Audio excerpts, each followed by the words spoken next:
Shalom à tous et à toutes. La question du jour. J'ai fait un mauvais rêve. Qu'est-ce que je dois faire? Alors d'abord, chose importante, quand on fait un mauvais rêve, il y a deux types de rêves.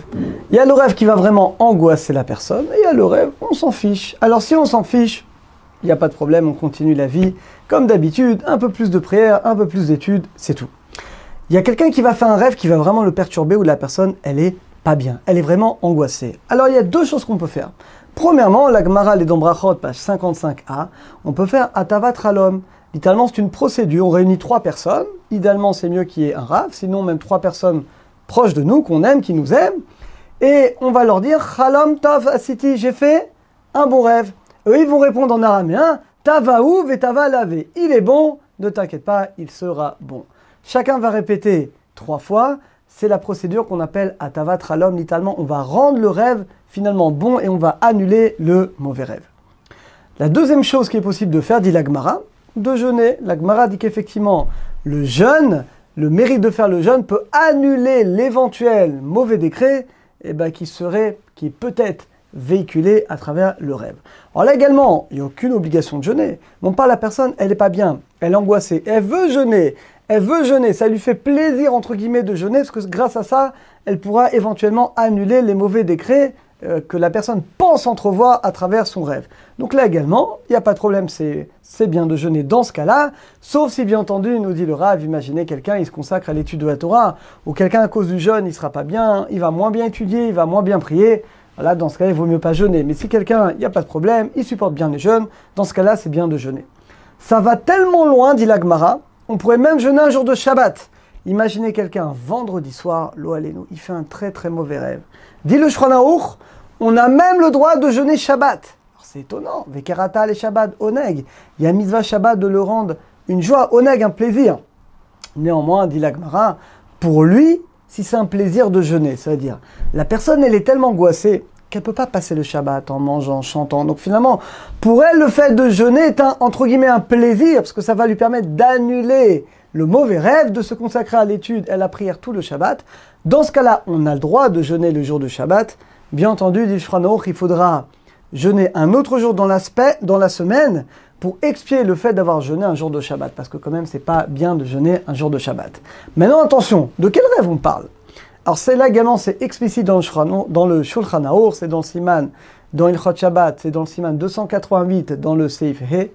Dit Maran, dit Rabbi Yosef Karo, il y a 3 rêves pour lesquels il est bien de jeûner. Premier rêve, c'est quelqu'un qui voit un Sefer Torah brûlé. C'est très grave. Quelqu'un il rêve qu'un Sefer Torah il brûle, c'est très grave. Alors attention, c'est uniquement brûlé. Quelqu'un qui voit en rêve, par exemple, un Sefer Torah qui tombe, ou des tefilines qui tombent, il n'y a pas besoin de jeûner. C'est uniquement qu'on voit un Sefer Torah brûlé. Deuxième rêve, dit le Shulchan Aruch, quelqu'un qui voit le jour de Yom Kippour et le moment de la Neila. La Neila, c'est la dernière prière, c'est là où tous les décrets finalement sont pris. Là également, c'est pas un bon signe parce que c'est-à-dire que la personne, elle est jugée dans le ciel. Troisième rêve, dit le Shulchan Aruch, quelqu'un y rêve soit que les poutres de la maison tombent, soit que ses dents tombent. Alors si vous êtes dentiste ou alors que vous avez des soins dentaires, on n'en tient pas compte. Mais sinon, là également, ça fait allusion à des choses qui ne sont pas bonnes. Maintenant, attention, même ces 3 rêves-là, il n'y a pas d'obligation de jeûner. C'est que si la personne, elle n'est pas bien et elle veut jeûner, elle veut à tout prix jeûner pour annuler ses mauvais rêves, dans ce cas-là, elle a le droit. Néanmoins, dit le Rav Yosef, c'est pas ce qu'on conseille de faire. Le mieux, dit le Rav, c'est pas de jeûner. C'est de faire Tani Dibour. Un jeûne de la parole, c'est beaucoup plus grand. Ça, concrètement, la personne, tout le Shabbat, elle parlera que des divrei Torah, elle parlera que des choses de Torah, elle dormira pas, elle fera pas de sieste, et elle restera tout Shabbat à faire des Tehillim, à étudier la Torah. Alors ça, nous dit le Rav Yosef, ça a plus de valeur que tous les jeûnes. Et d'ailleurs, le Rav profite pour nous dire, des fois, des gens déballent les tchouva, des gens qui font tchouva, et qui ont eu un passé, on va dire, mouvementé, des fautes assez graves à se faire pardonner. Et ils ont été voir le Rav Yosef, Zichron Yochai, on dit, mais qu'est-ce qu'on fait? Si on rentre dans les jeûnes, toute notre vie, on va jeûner, parce qu'on ne va pas s'en sortir. Et elle dit, le Rav, si tu étudies la Torah, évidemment, faire tchouva, bon, c'est évident, la personne, elle a fait tchouva. À partir du moment où elle prend sur elle l'étude de la Torah de manière régulière, avec la joie, avec le sérieux qu'il faut, elle dit, dans ce cas-là, tu n'as besoin d'aucun jeûne. Donc, résumé, quelqu'un qui fait un mauvais rêve, soit il fait Atavat Ralom, il réunit 3 personnes, et il dit 3 fois, j'ai fait un bon rêve, les autres lui disent en araméen, tu as fait un bon rêve, ne t'inquiète pas, il sera bon. Deuxième possibilité, c'est de faire un jeûne. Et troisième cas qu'on a dit, même si ça arrive Shabbat, on a le droit de jeûner le jour du Shabbat. Premièrement, à condition de jeûner un autre jour dans la semaine pour réparer le fait d'avoir jeûné Shabbat.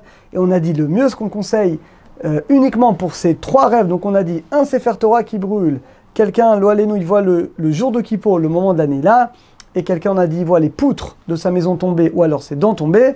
C'est pas obligé, mais si la personne elle est angoissée par ce rêve, le mieux, c'est pas de jeûner Shabbat, mais qu'elle fasse Tani Dibour, qu'elle fasse un jeûne de la parole, qu'elle passe tout le Shabbat dans des paroles de la Torah, dans l'étude et la Tfila et Bezrat Hashem.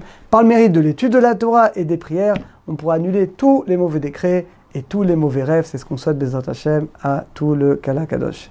À très bientôt à tous.